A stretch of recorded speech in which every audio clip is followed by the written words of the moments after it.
Salut famille, je bénis le nom de Dieu encore pour la grâce et l'occasion qu'il nous donne de nous retrouver encore pour un autre sujet, un nouveau sujet. Bien aimé, je voulais te parler des 3 portes de l'année. Les 3 portes de l'année parce que ne vivons pas parce qu'il faut vivre, les amis. Oui, ne vivons pas parce qu'il faut vivre. Chaque année, ou j'allais dire les années qui sont passées, ont eu 3 portes. Il n'y a pas une année qui a eu 4 portes. Les siècles passés, les millénaires passés, toutes ces années vécues là, avant, c'est-à-dire ce siècle où il allait dire notre génération actuelle, toutes ces années passées là ont eu 3 portes. Alors donc nous sommes en l'an 2023. J'ai fait une vidéo que je n'ai pas eu l'occasion de mettre sur la page YouTube pour que ça édifie beaucoup de personnes, mais en cette nouvelle année, je voulais te parler un peu de ces 3 portes de l'année. Alors donc l'année a 3 portes et chaque porte est composée de 4 mois. Alors donc, si vous me permettez, je ne vais pas développer les différentes portes en tant que tel, mais je vais faire un résumé pour attirer un peu ton attention dans cette nouvelle année que nous sommes entrés. Parce que chaque porte a sa grâce et a sa relation qu'il faut avoir avec Dieu. C'est-à-dire quoi? Quand nous prenons le mois de janvier, quelle est la conduite que tu tiens vis-à-vis de ton Dieu? Le mois de janvier, la première porte s'ouvre dans le premier jour du mois. Vous comprenez? La première porte de l'année s'ouvre le premier jour du mois. Donc les 4 premiers mois de l'année, nous pouvons les connaître, mais nous allons citer le mois de janvier, février, mars, avril. Ça, c'est le premier trimestre. Donc, les portes, on peut les définir en trimestres. Donc, chaque année a 3 trimestres. Donc, l'an 2022 a eu 3 trimestres. Là, elle est passée. Alors, donc, l'an 2023 aussi a 3 trimestres.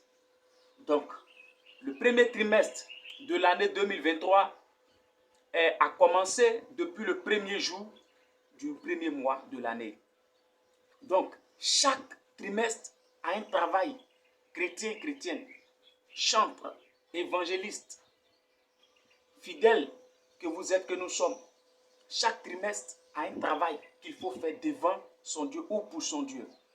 Alors donc, je fais pour cette vidéo, je publie cela pour que tu puisses méditer un peu. C'est pour t'amener à réfléchir qu'il ne faudrait pas vivre comme ça. Est-ce que vous comprenez? Il ne faudrait pas vivre comme ça. Parce que depuis le 1er janvier, déjà la première porte de l'année s'est ouverte. Et il y a un trimestre que nous sommes en train de traverser comme ça. Mais durant ce trimestre-là, la grâce à la fin de ce premier trimestre-là, tu dois obtenir quelque chose qui va te donner l'occasion d'avoir la force, le courage et la volonté de pouvoir encore entamer le deuxième trimestre pour aller jusqu'au troisième trimestre qui est la fin d'année que je vais en venir. Alors donc, bien-aimé, quel est le travail que Dieu veut que tu fasses? Tu sais très bien ce que le Seigneur, plus ou moins, t'a dit de faire à travers les relations, à travers les révélations, à travers, comme on appelle ça, des hommes de Dieu qui t'ont mis sur la voie en te disant voici ce que Dieu veut que tu fasses, voici ce que Dieu veut que tu fasses. Mais jusque-là, tu n'as pas encore eu l'occasion d'avoir le courage. Mais bien aimé, laisse-moi te dire, pour atteindre le sommet, ça demande beaucoup de sacrifices. Toutes ces personnes que vous voyez aujourd'hui qui sont aisées dans leur grande voiture, dans leur grande maison, tout le monde a fait un sacrifice.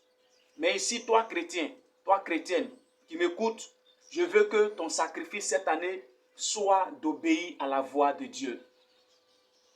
Dans ce trimestre-là, il y a beaucoup de choses que le Seigneur te demande. Les dimanches,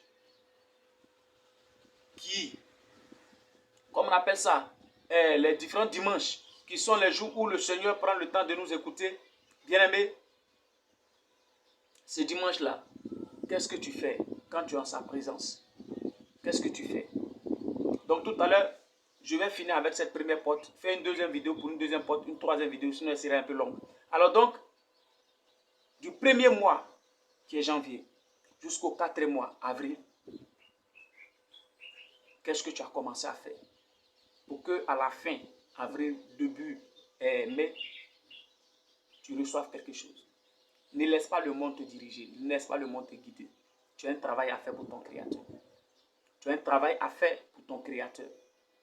L'an 2022 est passé comme ça. Alors 2023 ne doit pas passer sans que tu n'obtiennes quelque chose de la part de ton Dieu. Mais la grâce qui va commencer là à descendre dans ta vie, le travail de ça, tu devrais commencer à le faire depuis le 1er janvier. Mais tu n'as pas pu. Nous sommes encore en janvier. Bientôt le mois va passer. Nous serons au 2e mois. Tout de suite, le premier trimestre va se fermer. Mais bien aimé, je dis cela pour t'amener à méditer un peu. Est-ce que tu es en train de faire ce que Dieu veut? Faut pas au milieu, tu vas commencer à te plaindre. Papa, voici tout le monde avance, tout le monde réussit. Moi, je ne réussis pas. J'aurai l'occasion de développer un peu les différents services que Dieu veut que nous fassions. C'est pourquoi j'ai parlé des chantres, évangélistes, prophètes, prophétesses, etc. Alors donc, je te parle de la première porte parce qu'il est très important de posséder. Il faut posséder la première porte de l'année. Oui, c'est très très important. Il faut posséder la première porte. Et c'est cette possession-là, cette grâce-là, cette victoire qui va te donner l'occasion de triompher dans la deuxième porte. Parce que chaque porte aussi a ses inconvénients. Donc, je suis en train de te parler des avantages que tu peux avoir. Les avantages, nous les connaissons. Comprenez? Mais avant de rentrer dans la deuxième porte, la première porte là, les vertus que tu vas recevoir, la grâce que tu vas recevoir, elle va te donner l'occasion de rentrer dans la deuxième porte. Alors, sois édifié, sois fortifié, sois assisté, que tu te donnes la force, le courage de pouvoir faire sa volonté en cette année 2023 au nom de Jésus-Christ. Amen.